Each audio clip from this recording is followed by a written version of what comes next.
Chief এবং রাজ্য পুলিশের আধিকারিকরা। সুন্দরবন থেকে ক্যামেরায় হরিশঙ্কর মণ্ডল, রিপোর্টার প্রদীপ সরকার, ব্রেক নিউজ ও 24/7 সুন্দরবন।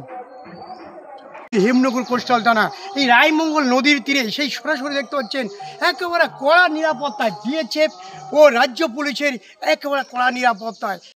বুধবার বিকেল 4টে নাগাদ হিঙ্গলগঞ্জের আকাশপথে সীমান্ত পরিদর্শনে বিএসএফের আইজি। আকাশপথে সীমান্ত পরিদর্শন করলেন ভারতীয় সীমান্তরক্ষী বাহিনীর বিএসএফের দক্ষিণবঙ্গ ফ্রন্টিয়ারের আইজি আনিশ প্রসাদ। বুধবার বিকালে এদিন তিনি আকাশপথে হিঙ্গলগঞ্জে শামশেরনগর, হেমনগর সহ বিভিন্ন সীমান্তবর্তী এলাকা পরিদর্শন করে। প্রায় আধ ঘন্টা ধরে হেলিকপ্টারে আকাশপথে তিনি সীমান্ত পরিদর্শন করেন। সম্প্রতি বাংলাদেশের যে বিশৃঙ্খলার পরিবেশ সৃষ্টি হয়েছে, সেই বিশৃঙ্খলার পরিবেশ ফলে যাতে আরও বাংলাদেশের দুষ্কৃতী বা জঙ্গিরা ভারতে প্রবেশ করতে না পারে, তেমন ভারতে আত্মগোপন করে থাকা কোনো জঙ্গিরা যাতে বাংলাদেশে ফিরে যেতে না পারে, তার জন্য এই সমস্ত সীমান্তবর্তী এলাকা পরিদর্শন করলেন, এমনটাই জানা গেছে বিশেষ সূত্রে।